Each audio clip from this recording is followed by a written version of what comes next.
लेकिन वहां डोरिक घोड़े के रूप से बड़े भालू उलुमिक्स में तब्दील होकर फौज पर हमला कर देती है और तभी अचानक एक मुखी की तरह चीख मारते हुए इशारा करती है और मक्खी वहां से निकलकर भागती है। अब वो मुखी भागते भागते एक चूहे में ट्रांसफॉर्म होती है और एक मेटल बॉडी आर्मर में घुसकर डोरिक बन जाती है। दोस्तों, आज हम एक्सप्लेन करने वाले हैं dungeon dragon honour among thieves का चैप्टर 3। लेकिन मुझे पता है कि आप में से बहुत सारे लोग बगैर सब्सक्राइब किए वीडियोस के मजे लेते रहते हैं, तो सबसे पहले वीडियो को लाइक और चैनल को सब्सक्राइब कर लो। तो चलिए चैप्टर 3 की तरफ। अब एडगिन होल्गा से कहता है कि चलो चलकर पता करते हैं कि साइमन हमारे लिए क्या कर सकता है। तब होल्गा कहती है कि वो बेकार जादूगर है। तब एडगिन कहता है हो सकता है कि अब ठीक हो गया हो।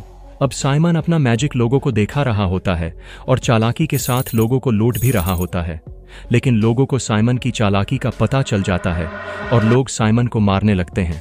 लेकिन साइमन अपना मैजिक इस्तेमाल करते हुए आखिरकार वहां से बच निकलता है।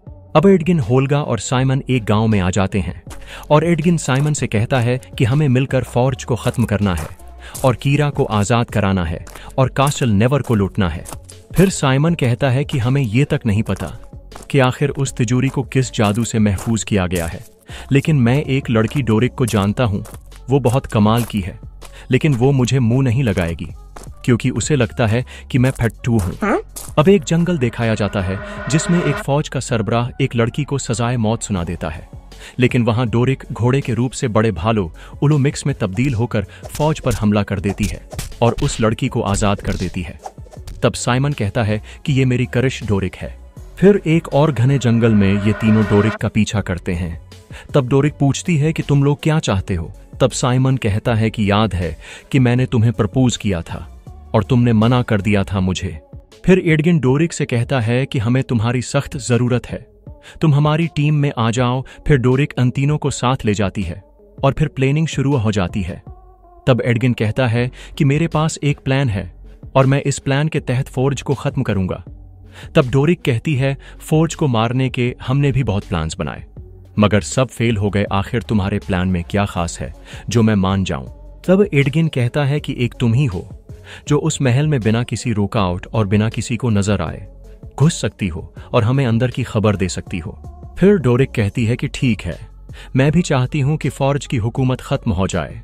अब अगले सीन में सोफीना एक जादुई सेंग को देख रही होती है। तभी एक अंधेरी सी जगह पर उसका गुरुजी आता है और कहता है कि सोफीना, तुम्हारे लिए खुशखबरी ये है कि तुम्हारा काम पूरा होने वाला है। तभी अचानक वहां फौज आ जाता है और सोफीना को आकर कहता है कि तुम यूं गंज निकाल कर मत बैठा करो, लोग डर जाएंगे।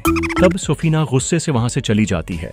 फिर फौज कहीं से 2 कारोबारी आदमियों को ले आता है और कहता है कि मैं फिर से हाइसेन गेम्स को शुरू करने वाला हूं, जिसमें आप लोग भी इन्वेस्टमेंट कर सकते हैं और खूब पैसा कमा सकते हैं।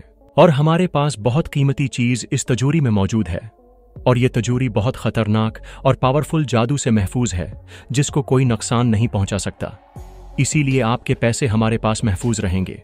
तभी सोफीना कहती है कि एक जंगली चीज हमारी बातें सुन रही है।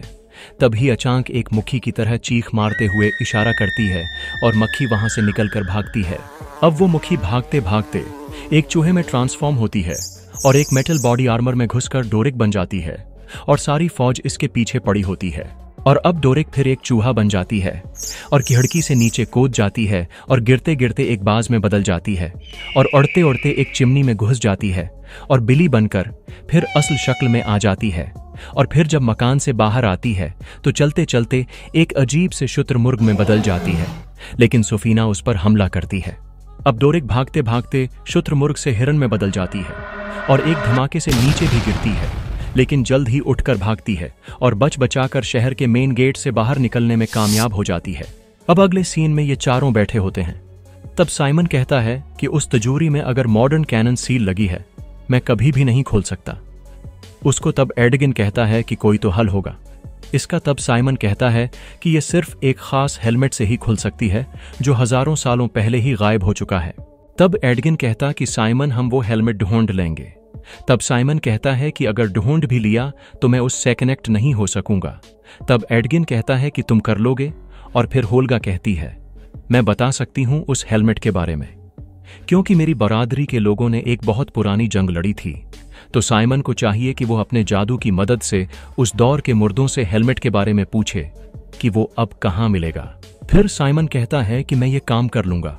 फिर अगले सीन में नेवरविंटर शहर को दिखाया जाता है, जहां सोफीना बाहर आती है और अपने एक जादूगर दोस्त को मिलती है और उसे अपने साथ ले आती है। अब सोफीना के कहने पर उसका दोस्त सिपाहियों को मार देता है। अब अगले सीन में होल्गा अपने एक्स बॉयफ्रेंड को घर मिलने आती है, अपनी कुछ चीजें लेने। दोस्तों, फिल्म का ये हिस्सा थोड़ा बोरिंग फील होता है, चलिए आगे बढ़ते हैं। अब अगले सीन में ये चारों एक खूबसूरत गांव से निकलकर एक पुराने अंधेरे कब्रिस्तान पहुंच जाते हैं। तब होल्गा कहती है कि यहाँ मेरी बरादरी के लोगों ने जंग में जान दी है। अब एडगिन एक कब्र खोलता है और साइमन से कहता है कि अब क्या करना है। तब साइमन कहता है कि मेरे पास एक टोकन है और मैं उस टोकन की मदद से एक मंत्र पढ़ूंगा और फिर तुम इस मुर्दे से 5 सवाल पूछ सकते हो। ये इस जादू का कानून है। दोस्तों, अब साइमन एक एक करके तमाम मुर्दों से सवाल करेगा और हेलमेट के बारे में पूछेगा। दोस्तों, क्या मुर्दे साइमन को हेलमेट के बारे में बता पाएंगे? जानने के लिए आपको चैप्टर 4 देखना पड़ेगा। और मुझे पता है कि आप लोग बगैर सब्सक्राइब किए कैसे वीडियोस के मजे लेते रहते हो, तो सबसे पहले वीडियो को लाइक और चैनल को लाजमी सब्सक्राइब कर दें और कमेंट्स में इस चैप्टर 3 में आपको कौन सा पार्ट अच्छा लगा है जरूर बताएं। मैं मिलता हूं अगले पार्ट में, तब तक के लिए